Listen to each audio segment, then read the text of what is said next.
Assalamu alaikum, dear students. I am Anjum Shafiq, your biology teacher for grade 10, and today I am going to discuss the development and the structure of seed. So let's move to the board. So, development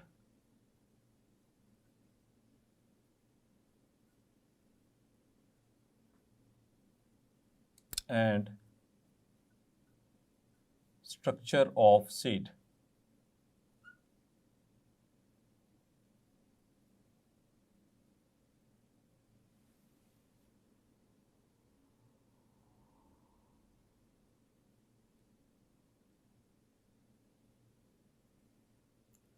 Again, another very conceptual topic.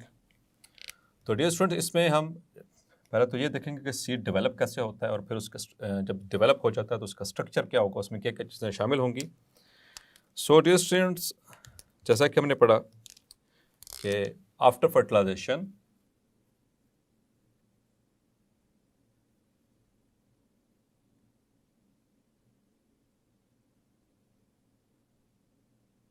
जब fertilisation हो जाती है इन after fertilization in angiosperms,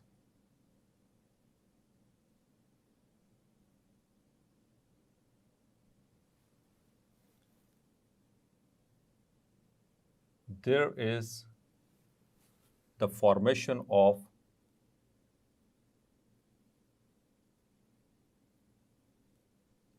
diploid zygote. तो उससे क्या बनता है? Diploid zygote, that is 2n. Clear dear students? तो डिप्लॉयड जाइगोट बना था by the fusion of egg cell and sperm cell, and after that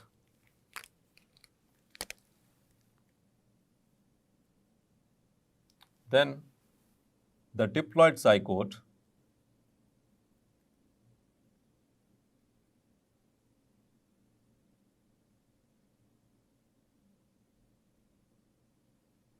undergoes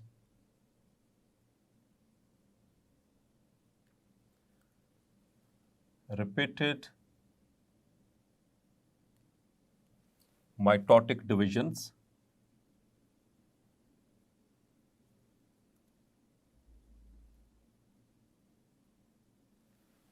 and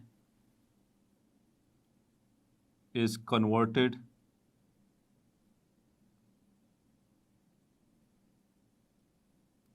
into embryo. ये बात हमने पहले भी की थी इससे प्रीवियस लेक्चर के अंदर कि जब फर्टिलाइजेशन हो जाती है मींस कि जब एग सेल और स्पर्म सेल ये फ्यूज हो जाते हैं तो डिप्लॉयड जाइगोट बनता है और फिर डिप्लॉयड जाइगोट के अंदर होती हैं रिपीटेड माइटोटिक डिवीजन्स और उन रिपीटेड माइटोटिक डिवीजन्स के नतीजे में डियर स्टूडेंट्स बन जाता है एम्ब्रियो. और इसी वक्त at the same time at this time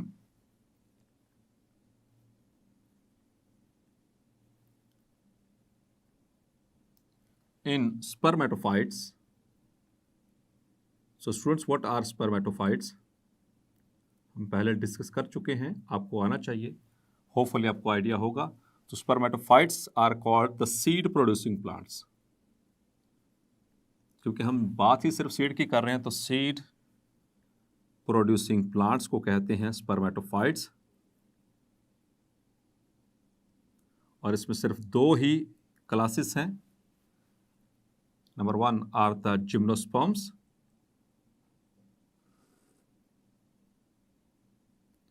जिसको हमने कहा था कि that are the naked seeded plants, and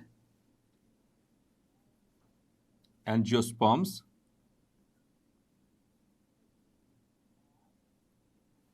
तो dear students, at this time जब फर्टिलाइजेशन हो रही होती है तो स्पर्मेटोफाइट्स के अंदर यानी जिम्नोस्पर्म्स और एंजियोस्पर्म्स के अंदर the ovule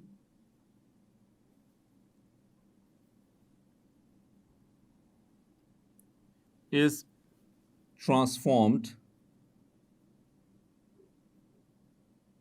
or changed into seed. और डियर स्टूडेंट, आपको याद है कि मैंने बताया था कि ओव्यूल किसे कहते हैं। मैक्रोस्पोर था और मैक्रोस्पोर के ऊपर मौजूद थी प्रोटेक्टिव लेयर्स, जिसको हमने कहा था इंटैगुमेंट्स। सो दिस इज मैक्रोस्पोर, जिसको मैंने कहा था मेगास्पोर भी कहते हैं, और इसके इर्द गिर्द मौजूद हैं प्रोटेक्टिव लेयर्स।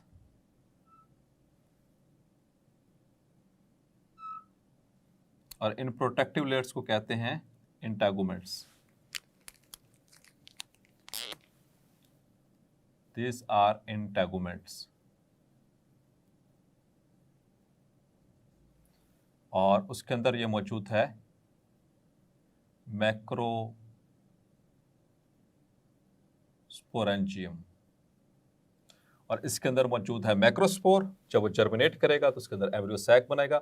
खैर, वो हमने डिटेल से डिस्कस कर लिया। चूंकि यहाँ पर नाम आ रहा है इंटैगुमेंट्स का, तो इसलिए मैंने, और मैक्रोस्पोरेंजियम का, तो इंटैगुमेंट्स जो होते हैं, इन इंटैगुमेंट्स प्लस मैक्रोस्पोरेंजियम या मेगास्पोरेंजियम, इनको कलेक्टिवली कहते हैं ओव्यूल। क्लियर? तो आफ्टर फर्टिलाइजेशन डियर स्टूडेंट्स, ये ओव्यूल किस में कन्वर्ट हो जाएगा? Into seed. और इसके ऊपर जो मौजूद जो इंटैगुमेंट्स थी, they are converted into seed coat. Clear? So it's transformed into seed.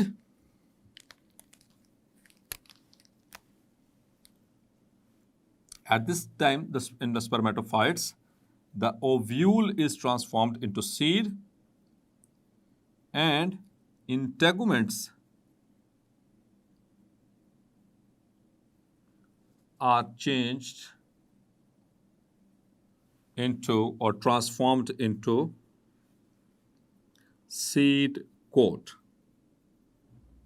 और dear students, याद रखिएगा, in angiosperms,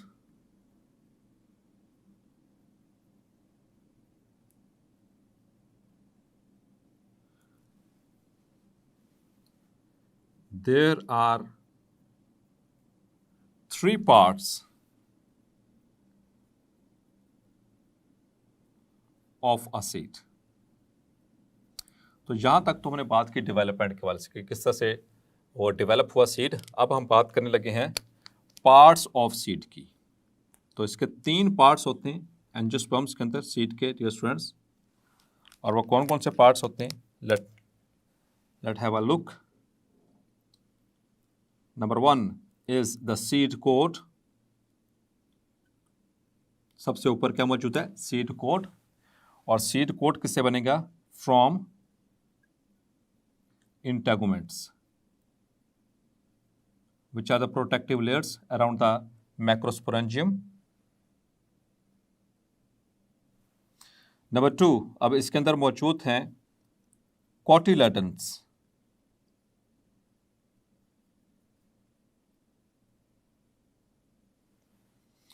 और कोटिलेडन्स आमतौर पर स्टोर करते हैं उसके जो न्यूट्रिएंट्स होते हैं उनको भी।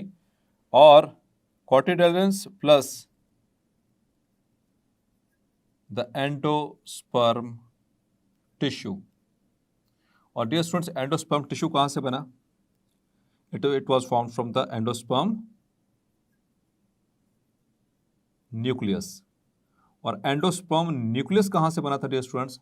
Bye the fusion of secondary nucleus or fusion nucleus with the sperms. Clear? With one sperm. So seed coat, number 1, which is formed from integument, cotyledon and endosperm tissue, which is formed from the endosperm nucleus. And number 3, the third structure is the embryo,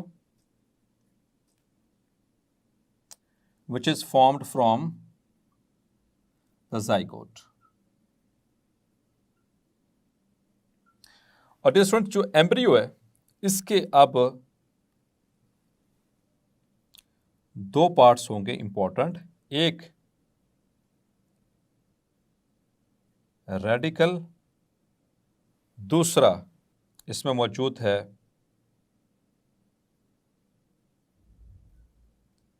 the plumule.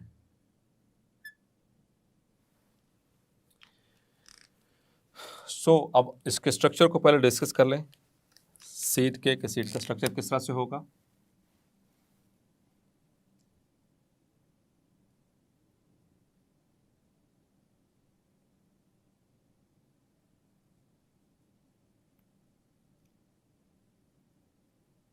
So here is the embryo.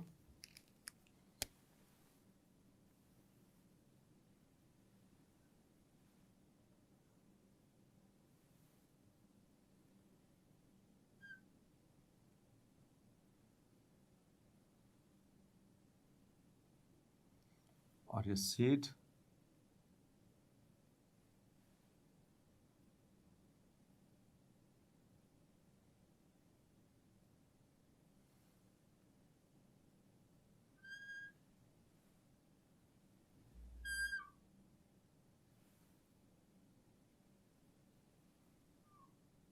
here is seed,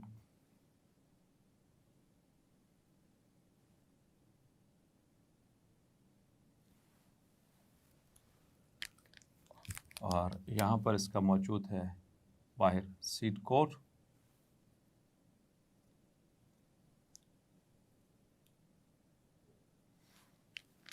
Now I'm going to label it. So this is the embryo. और students यहाँ पर एक और चीज़ आपने note करनी है, these are the cotyledons.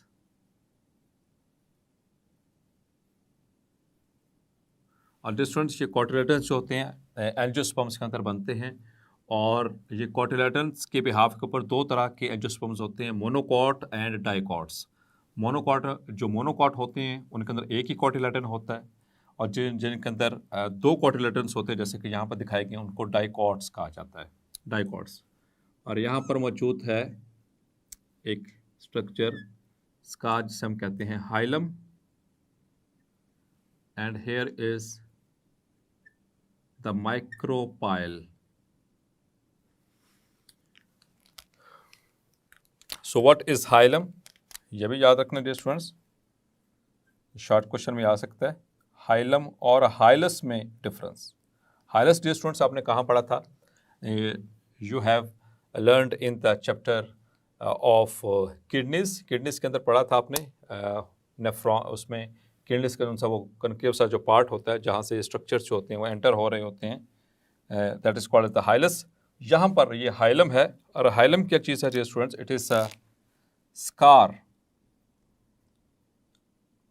Scar कहते हैं निशान, एक परमानेंट निशान। The scar present on seed coat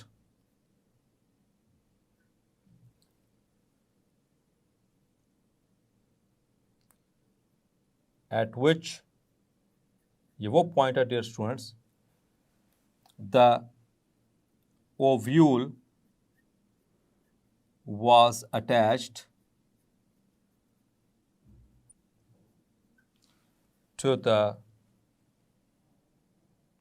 ovary, और जो फ्रूट के साथ ये वाला पॉइंट अटैच था। Clear dear students, so that is hilum. और इसी तरह से डियर स्टूडेंट्स एक और चीज़ याद रखनी है, सीड कोट। सीड कोट को टेस्टा भी कहा जाता है, टेस्टा। और सीड कोट की एग्जांपल्स याद रखनी है, दो एग्जांपल्स हैं हमारे पास जो बुक में दी गई हैं। एक तो हो सकता है पेपर थिन, यानी बिल्कुल कागज़ की तरह, paper thin, that is of peanut. आपने मूंगफली खाई है, पीनट्स, तो उसके ऊपर वो बिल्कुल बारीक सा जो हम ऐसे करके, और वो आमतौर पर पिंकिश रेड कलर का होता है, वो बिल्कुल सॉफ्ट सा, उसको उतार के फिर उसको जो है वो मूंगफली खाते हैं, वो होता है उसका सीड कोट। और इसी तरह से थिक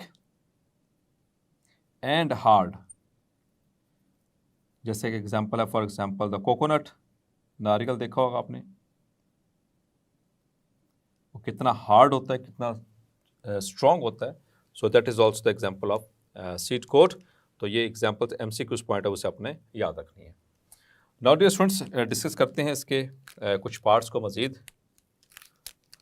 यहाँ पर एक और मैं डायग्राम ड्रॉ करने लगा हूँ। So let's suppose this was a seed, तो सीड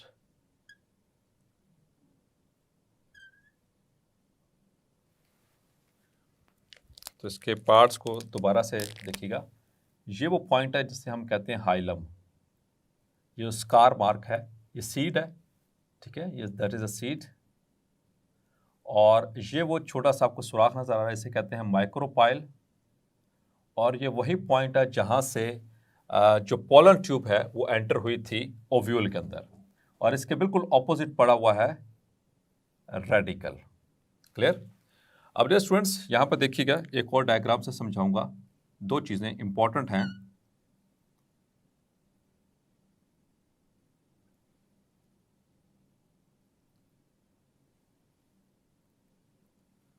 ये कॉटिलेडन्स मैंने ड्रॉ किए, ये सीड के डाइकोटिलेडन प्लांट है।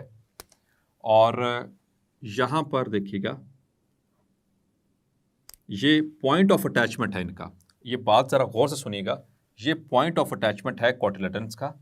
यहां से निकलती है embryonic stem.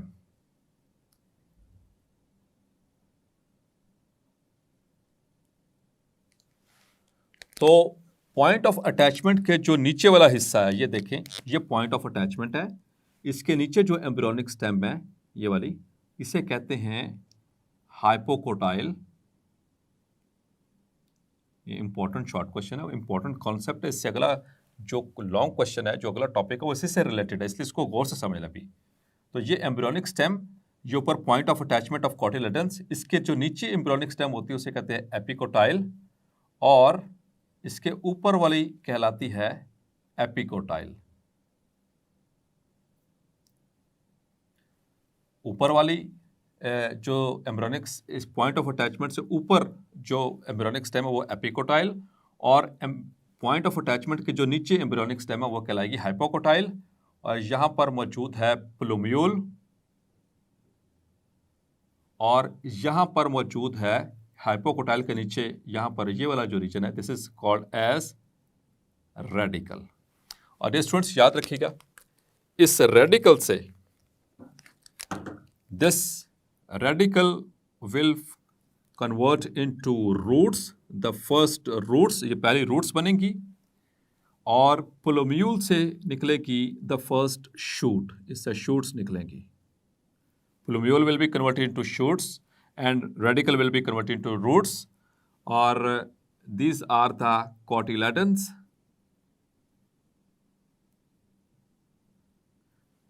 These are the embryonic leaves actually.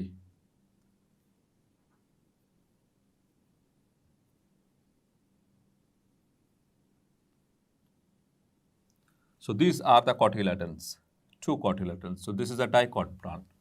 Clear?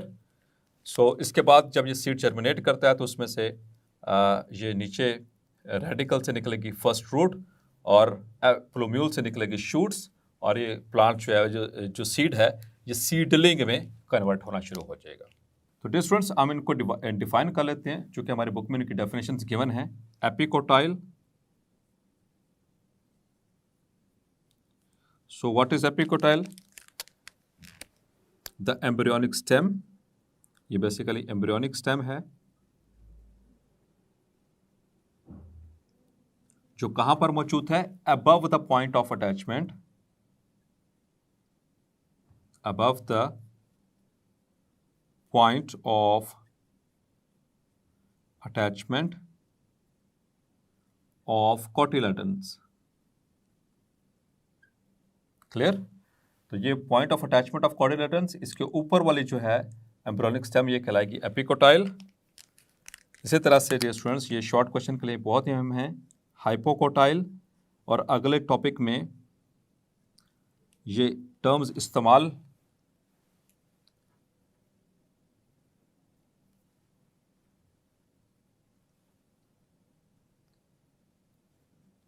और नेक्स्ट लेक्चर में ये टर्म्स इस्तेमाल होनी है, इसलिए इसको मैं क्लैरिफाई कर रहा हूँ। Hypocotyl, the embryonic stem,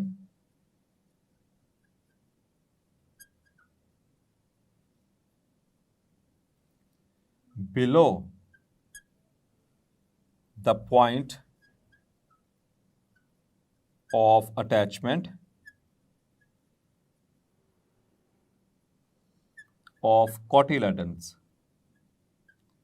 is called hypocotyl, और डियर स्टूडेंट्स यहाँ पर यह भी याद रखना है कि जो कॉटिलेडन्स होंगे they will carry the nutrients